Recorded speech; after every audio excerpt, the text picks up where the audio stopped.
The morning of August 7th, 1942. Cape Gloucester, New Britain. A German military observer attached to Japanese forces lowered his binoculars and checked his notes again, certain he had made an error in his calculations.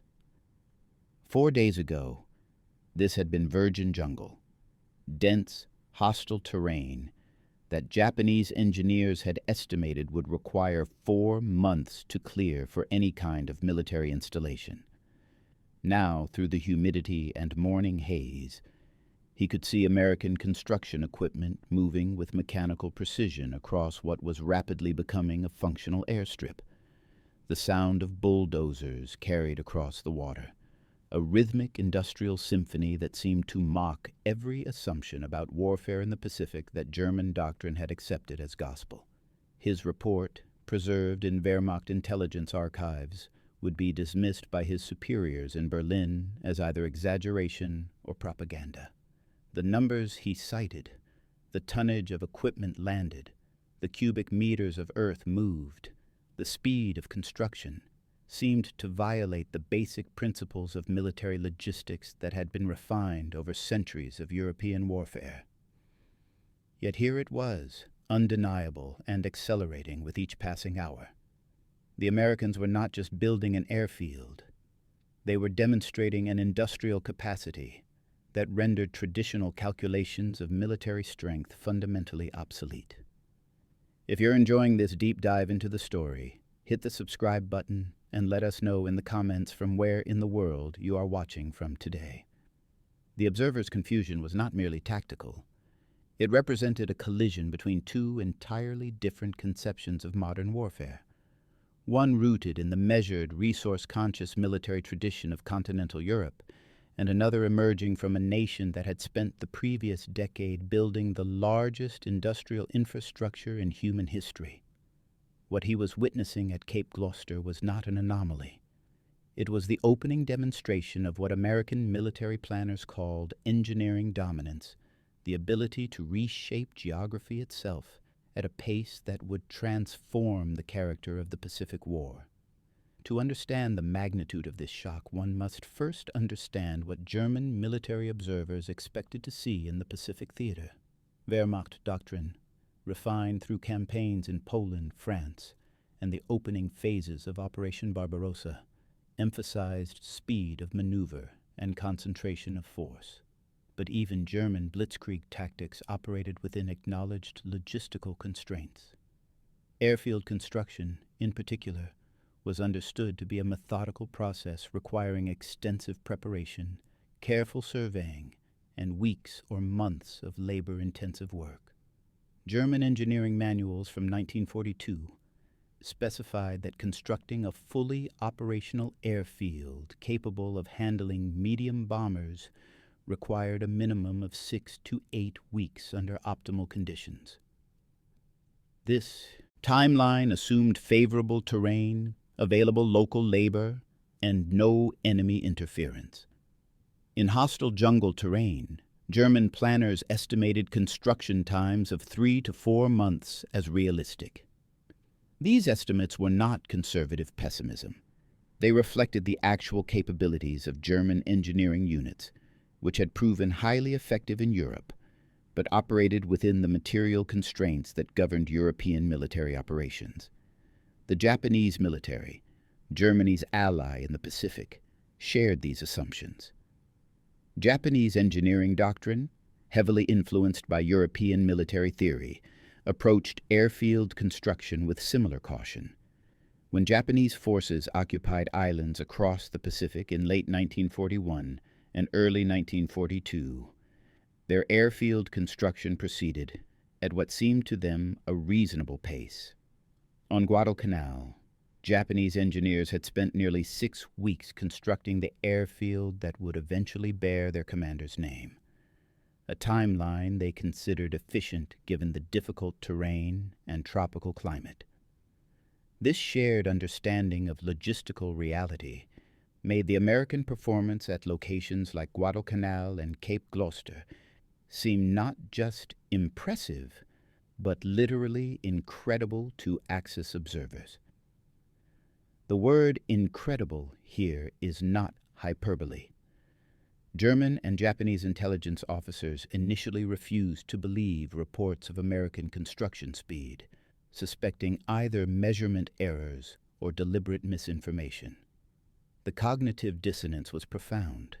The numbers being reported violated their understanding of what was physically possible with available technology and human labor. The roots of American construction capability lay in a series of decisions made years before the war began, driven by forces that had nothing to do with military planning. The Great Depression had devastated the American economy, leaving millions unemployed and vast industrial capacity sitting idle. President Franklin Roosevelt's response, the New Deal, included massive public works programs designed to put people back to work while building infrastructure. The Civilian Conservation Corps, the Works Progress Administration, and similar programs employed millions of men in large-scale construction projects, dams, highways, bridges, and public buildings. These programs accomplished something beyond their immediate economic goals. They created an entire generation of American workers who had experience with mechanized construction on an industrial scale. They also drove innovation in construction equipment. American manufacturers like Caterpillar, International Harvester, and Alice Chalmers competed to produce increasingly powerful and reliable bulldozers, scrapers, and earth-moving equipment. By 1941, American construction companies possessed both the equipment and the organizational expertise to undertake engineering projects of unprecedented scale and speed. When the United States entered World War II, in December 1941, military planners quickly recognized that this civilian construction capacity could be transformed into a strategic weapon. The Navy's construction battalions, soon known universally as the Seabees, were established in January 1942, specifically to leverage American industrial construction methods for military purposes. The first Seabee units were recruited directly from the construction industry, bringing with them not just labor but decades of accumulated expertise in mechanized earth-moving, logistics, and project management. The organizational structure of the Seabees reflected their civilian origins. Unlike traditional military engineering units, which emphasized individual technical skills and manual labor, Seabee battalions were organized around heavy equipment and industrial processes. A standard Seabee battalion included bulldozers, graders, rollers, rock crushers, asphalt plants, and concrete mixers. The full suite of equipment used in civilian highway construction, but now painted navy gray and shipped to the Pacific. More importantly, the men operating this equipment knew how to use it efficiently, having spent years doing similar work on American construction sites. The doctrine that governed Seabee operations was revolutionary in military terms: speed through mechanization, accepting higher equipment costs in exchange for dramatically reduced construction time. Where European and Japanese engineering emphasized careful conservation of scarce resources, American military construction doctrine assumed abundant equipment and supplies. If a bulldozer broke down, another would replace it. If more gravel was needed, more trucks would bring it. The bottleneck was not material, but time, and time could be compressed through the application of industrial methods. This fundamental difference in approach was rooted in different economic realities. Germany and Japan, despite their military strength, were resource-constrained nations. Germany's pre-war economy, though advanced, was smaller than America's, and had been weakened by the Depression and the costs of rearmament. Japan's industrial base, though growing, remained significantly smaller than the major Western powers. Both nations approached warfare with an acute awareness of resource limitations. Conservation, efficiency, and careful planning were not just virtues but necessities. The United States, by contrast, entered the war with the world's largest industrial economy, operating at only partial capacity due to Depression-era underemployment. American military planners could afford to think in terms of overwhelming material superiority rather than careful resource management. When General Douglas MacArthur's staff planned operations in the Pacific, they could request quantities of equipment and supplies that would have seemed absurd to their German or Japanese counterparts, and those requests would be filled. The strategic implications of this disparity were not immediately obvious in late 1941 and early 1942. Japan's initial offensive had been stunningly successful, capturing territory across Southeast Asia and the Pacific with speed that seemed to validate their military doctrine. German observers, watching Japan's victories, saw confirmation of what they believed about modern warfare, that tactical skill, fighting spirit, and operational expertise could overcome material disadvantages. Guadalcanal shattered these assumptions. When American forces landed on Guadalcanal on August 7, 1942, the same date our observer would later witness construction at Cape Gloucester, their immediate objective was to capture the nearly complete Japanese airfield. They succeeded, securing the airfield on the first day of the landing. What happened next would provide the first major demonstration of American construction capability in the Pacific. The airfield the Americans captured was functional but limited. Japanese engineers had built it using hand tools, small tractors, and manual labor, a considerable achievement given the terrain but still constrained by their available equipment and methods.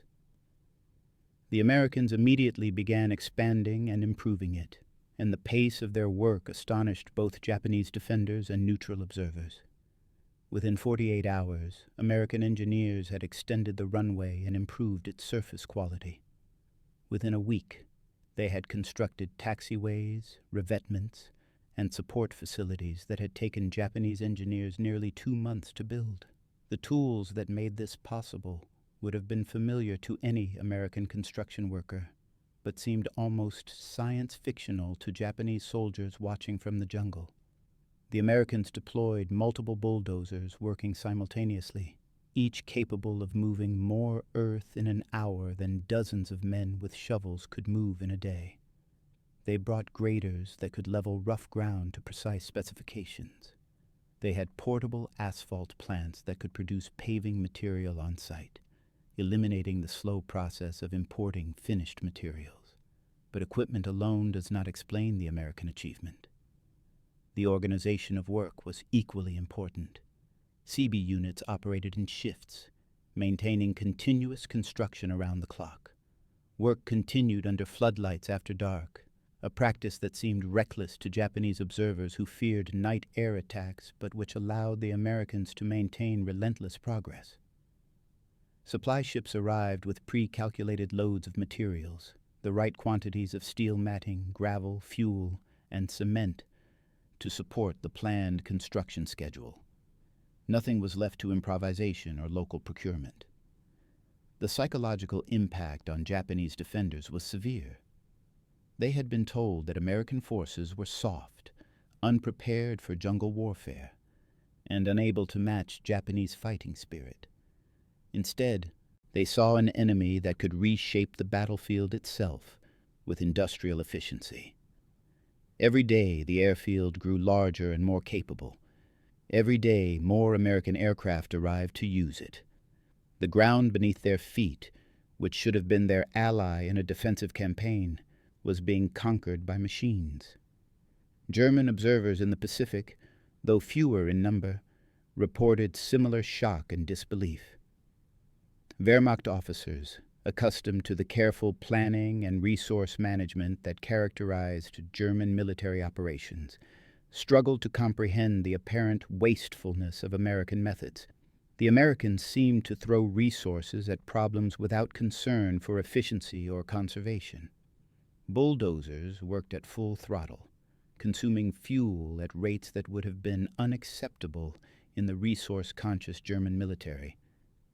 Equipment that broke down was sometimes abandoned rather than repaired, replaced by new units from the seemingly infinite American supply chain.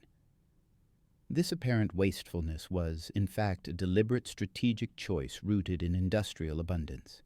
American planners had calculated that speed of construction justified higher equipment costs and fuel consumption.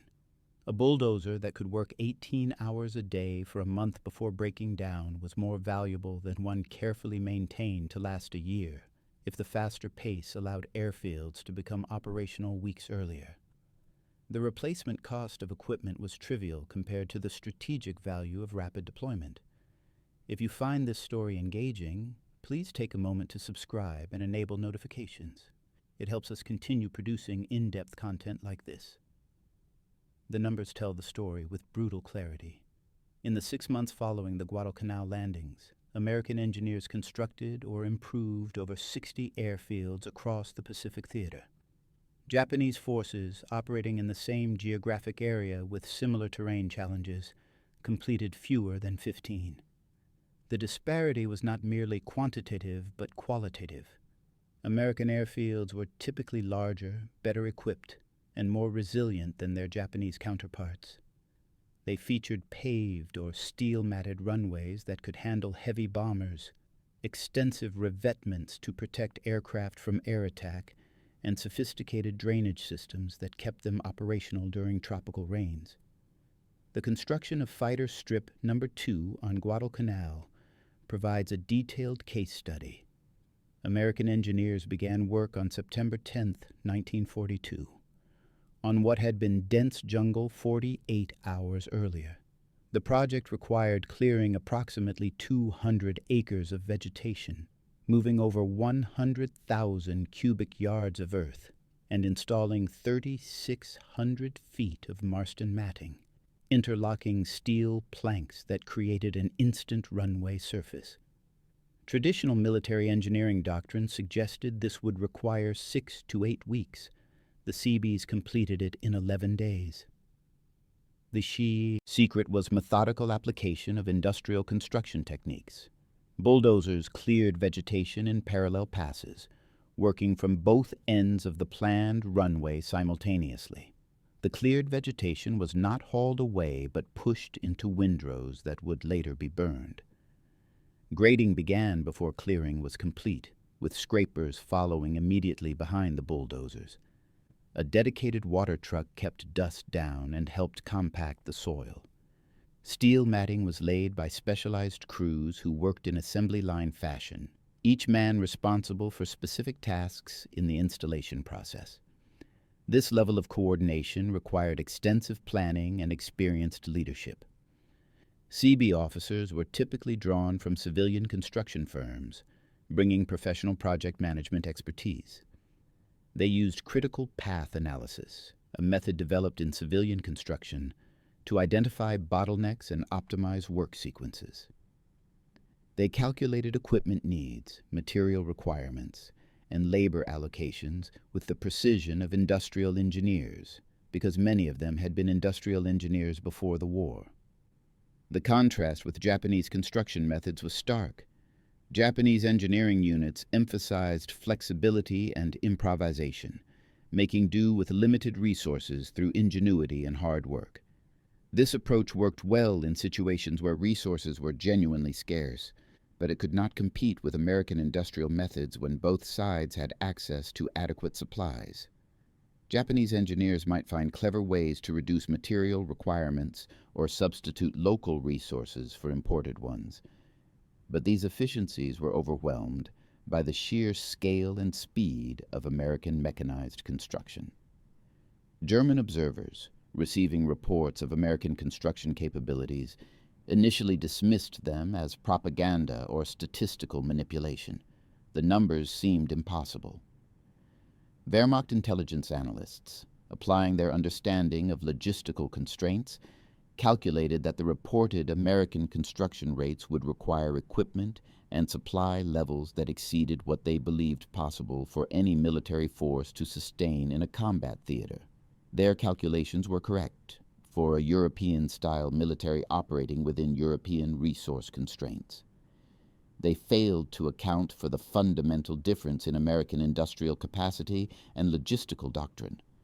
The reality became undeniable as the war progressed.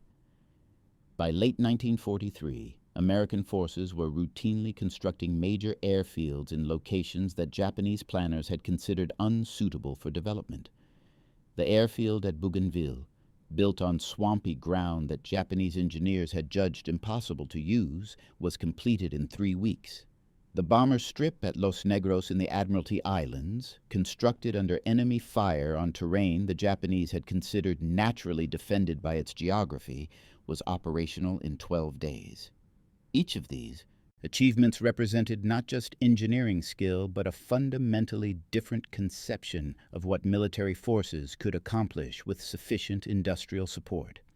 The Americans were not better soldiers than the Germans or Japanese in terms of individual courage or tactical proficiency, but they were backed by an industrial system that could deliver overwhelming material superiority to the point of contact. And that superiority included the ability to construct infrastructure at speeds that seemed to violate the laws of military logistics. The strategic consequences extended far beyond the immediate tactical benefits of having more airfields. Each rapidly constructed airfield reduced the effective range advantage that Japanese forces had enjoyed in the early months of the war. Each new base moved American air power closer to Japanese positions, increasing the operational tempo and forcing Japanese defenders to respond to threats from multiple directions. The psychological impact was equally important. Japanese commanders found themselves constantly reacting to American initiatives, unable to stabilize defensive lines because the ground itself kept shifting in America's favor. German military analysts, studying Pacific War reports, began to understand that they faced similar problems in their own theater. The invasion of Normandy would eventually demonstrate that American construction capabilities were not limited to the Pacific. In the weeks following D-Day, American engineers would construct harbor facilities, fuel pipelines, and road networks at speeds that German defenders found equally incredible.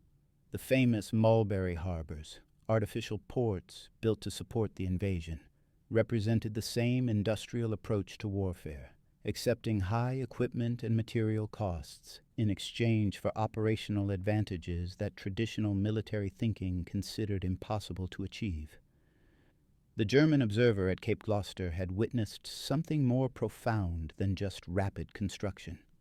He had seen the future of industrialized warfare, a future in which material abundance could overcome tactical skill, in which geography itself became a temporary obstacle to be reshaped by machines rather than a permanent feature to be accommodated. His superior's dismissal of his reports was understandable.